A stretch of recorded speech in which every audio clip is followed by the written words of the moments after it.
try a little bit to realize the perfection of your path, rather than it's a step backward, or it's not moving as fast as I want, or it doesn't have these details. Instead, I'm right where I want to be. The timing is perfect. The timing is perfect. Things of this physical world are dissolving, they are evolving, but timing, you have the option of what you call perfect timing. Timing, synchronization, rendezvous. Hear the harmony of those words. So the first harmony or rendezvous that you're seeking is that of source. Timing sometimes could be a condition. In other words, I need something to happen in such and such a time. You can turn timing into a condition that will bite you in the foot. And let us just give you these words, it'll help it. I want to realize my path rather than go find my path.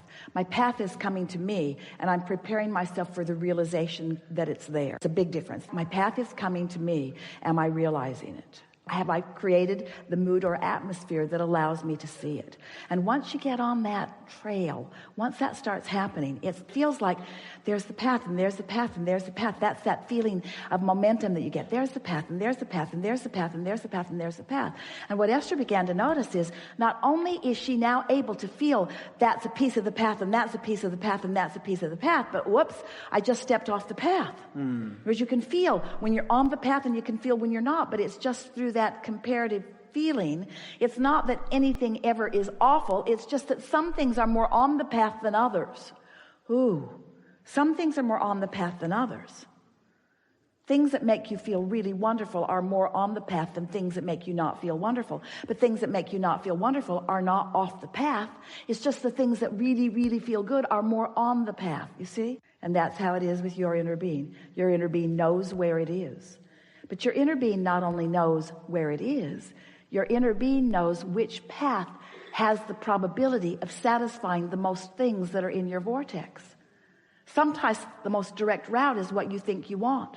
Sometimes the most beautiful route is what you want. Sometimes the route that meanders you in a place that you've never been is the route that you want.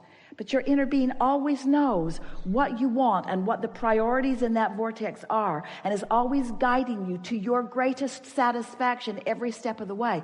You just got to practice this a little bit so that you can feel the vibe of the trail. By holding steady the vibration of where you want to be, so that when you step away from it, you feel colder, and when you step toward it, you feel warmer. By not moving around. When Jerry and Esther first met us, there was a couple that knew about Abraham, the only people that Esther allowed Jerry to tell about her weirdness. They were living in Phoenix. And so one night, Esther got an idea. You guys go hide somewhere in the area, and it's a 50-mile this way and 50-mile this way area. Go hide somewhere. We'll get Abraham to find you. And these are the rules. We won't quit till we find you. Nobody goes home till we find you, no matter how long it takes. That was the deal. So Wes and Nancy hid, and Jerry and Esther with Abraham are on the case. Now Esther was not receiving fluidly like this. She was still just kind of grunting and pointing. They'd come to an intersection, and Esther would say, that way. And sometimes she'd say, it's clearly not that way, so go that way. And so they filled the car up with fuel twice that night. Ate many Snicker bars.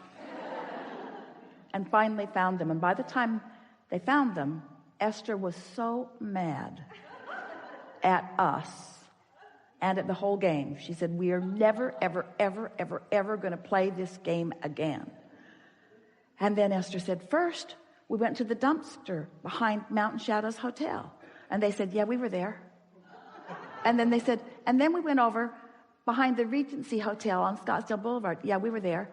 And then we went over to Benihana's over on Scottsdale Boulevard. Yeah, we were there. Our inner being told us to move.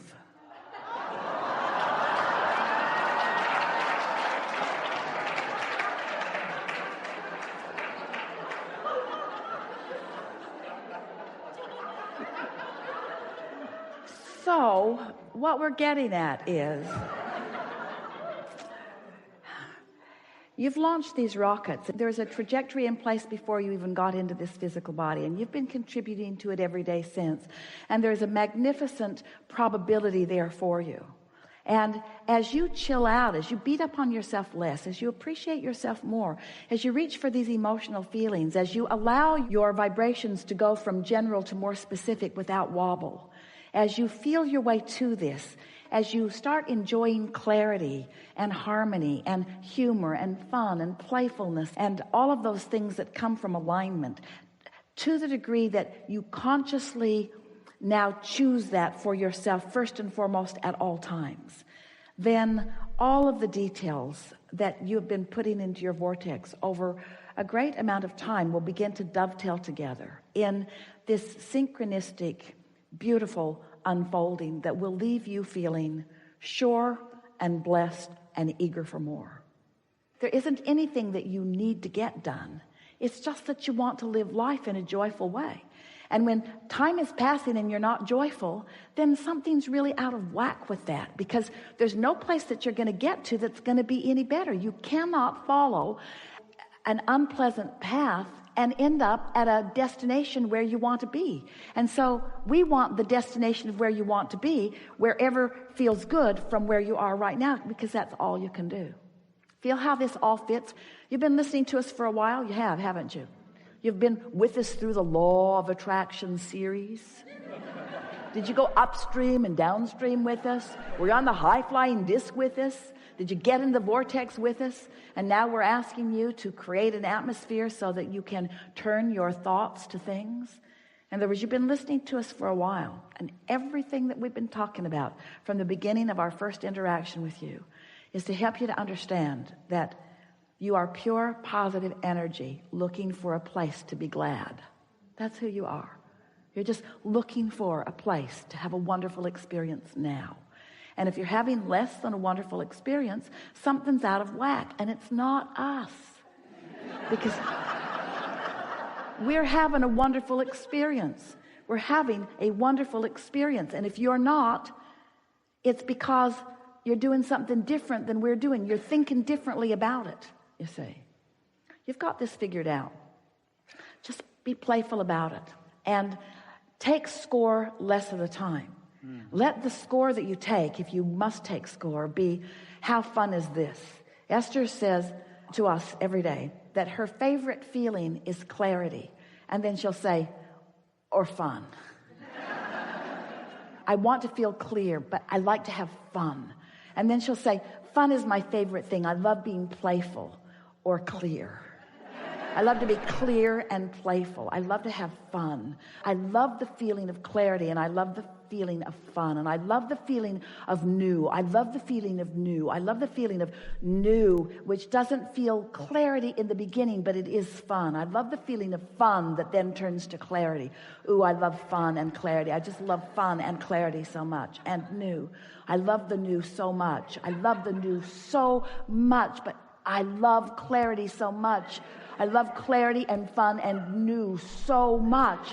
And we say, you're on the same vibration that we are. New exposure, new experience, new life, new opportunities. You don't want sameness. You want newness. You really do. But in newness, often there is insecurity. You don't want insecurity. You want security. But sometimes the feeling of newness makes you feel insecure, and then the insecurity becomes the dominant vibration within you, so you don't reach for newness, and then you get bored. And then you get going on that cycle, you see, where if we could convince you, and we believe we nearly have, that you have control over the way you feel, that if you will take a notebook and just simply write these emotional words and stay focused on them long enough that you actually feel movement within your vibrational center, you will push the reset button. You will change your point of attraction. You will change your relationship with everything and everyone. And it'll be a change for the good. You'll like it. Nothing is off limits. What you will notice is a wonderful unfolding, because we had this gathering before we dragged your physical bodies here. In other words, who you are, what you've been living, what you want is all part of the vibrational mix of all of this. So together, we're just going to find a way to sort it out.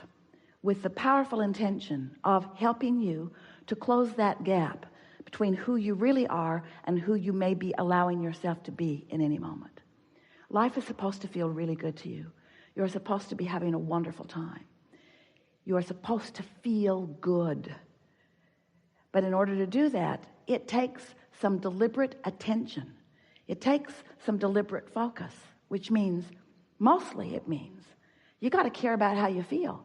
You got to care so much about feeling good that you are willing to pay the price of feeling good.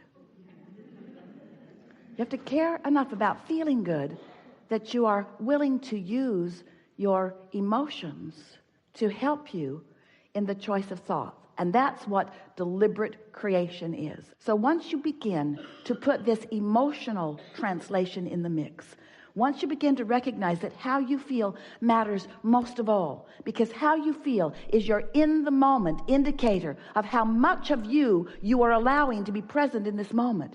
If you knew how much backup you've got, if you knew how many advocates you have advocating on your behalf, you see, we know everything that you're asking for and where it is and what the path of least resistance to it is.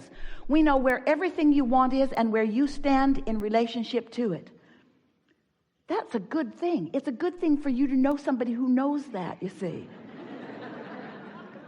But you've got to be in a place where you can receive. Esther says, oh, but Abraham, you and Jerry, all you dead guys, there's no such thing as that. You are so subtle now.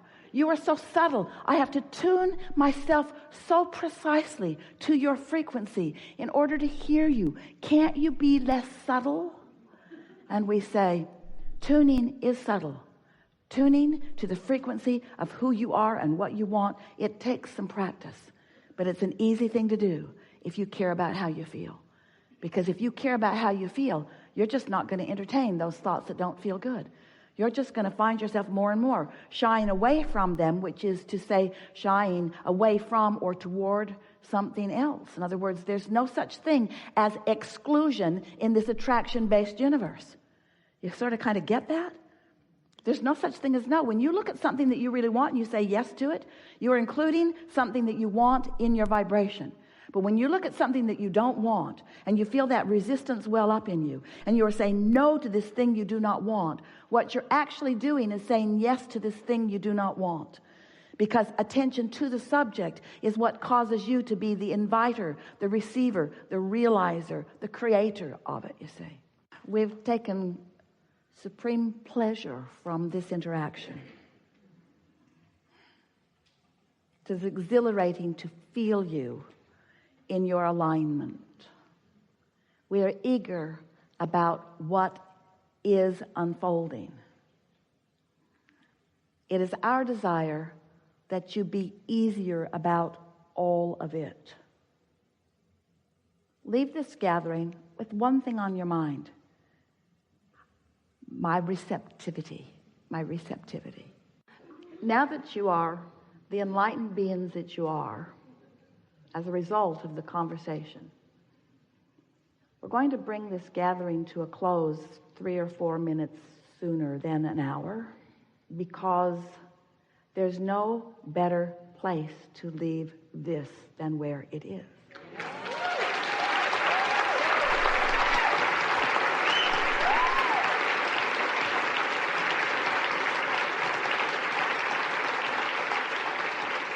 So we're not going to follow the rule, and we're not going to give you your fair share of the hour that you paid for.